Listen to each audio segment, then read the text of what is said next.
Hello! Today we are making a double chocolate chip cookies. It's the best cookies ever, loaded with chocolate, loaded with flavor, and loaded with love.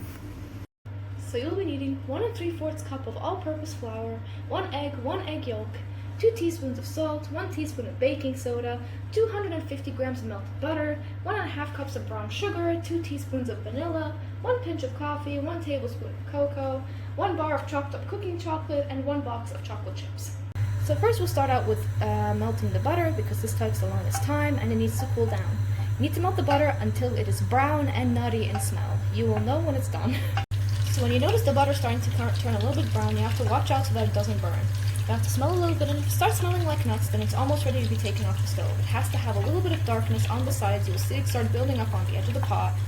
Once you keep mixing it, it'll keep turning browner and browner. When it's this chestnut brown color, you leave it just a second longer on the fire, so you see it like this, and then you turn it off.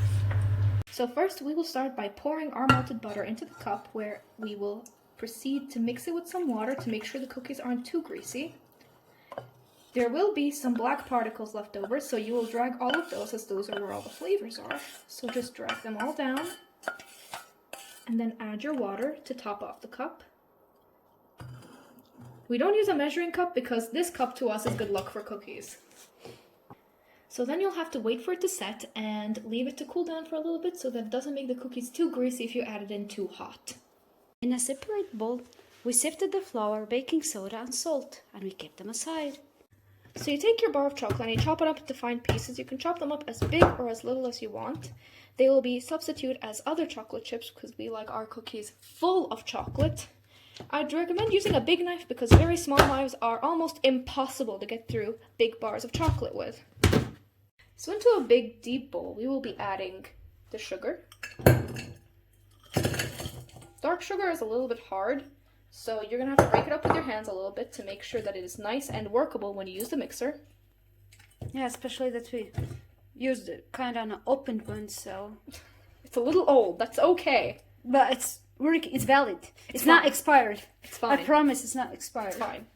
We add an egg and an egg yolk. And you can even use the magic wooden spoon. The magic wooden spoon to get the rest of the egg yolk out. Because no egg yolk left behind. It's sad. They'll just have to be washed away and not devoured for cookie goodness.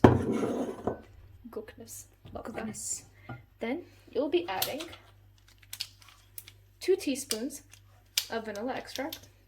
1, 2. Leave me to my vanilla. You and your vanilla. If you can tell, I have a small issue with vanilla. Same issue I have with heat. You don't have to add exactly. You add approximately 1 tablespoon and a half of dark chocolate. So we make it double. Dark cocoa, but we add about this much. It's fine. It tastes fine. It's beautiful. It's a double chip. And then chocolate chip cookies then. You add, unfortunately, a pinch of espresso powder. A little bit more. Really. A little bit more. We said a pinch. You want it as we make it. That's 3 pinches. You add the melted butter / water mixture. When it's cooled down already. When you can touch it, you add it. And then you mix it up a little bit with the spoon. Preferably the magic wooden spoon. Take the rest of the dark, buttery goodness out.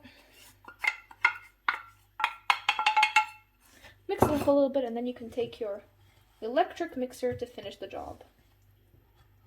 No fast mixing. Be back. So then, after it's nice and mixed, maybe not thick, you add your sifted flour, baking soda, and salt mixture. You add all of it, it's okay. You'll mix it in a little bit, and then you'll use the electric mixer.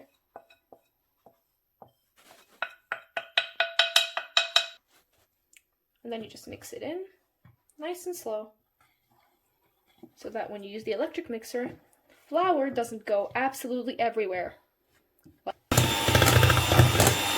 then you mix it again with the electric mixer. So then you add your cut up chocolate chips into your bowl, your little mixture. You add some store-bought chocolate chips into the mixture, If available. and then if you want to go fancy, you can add some more different types of chocolate chips into the mixture. If available. If not, no worries. We don't want to use too much because we still want to have some kind of cookie, so we will not use all of that. No, And it's then chocolate with cookies. you fold it in nice and easy. We fold it and be back.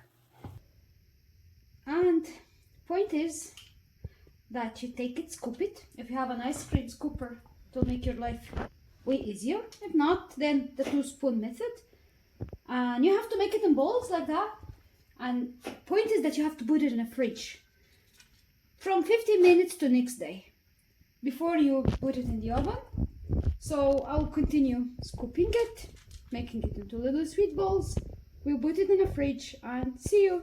And after 20 minutes, I transferred my cookies in a baking tray in a parchment sheet, and I will put them in the oven that's preheated on 180 degrees on the middle rack for approximately 15 to 18 minutes.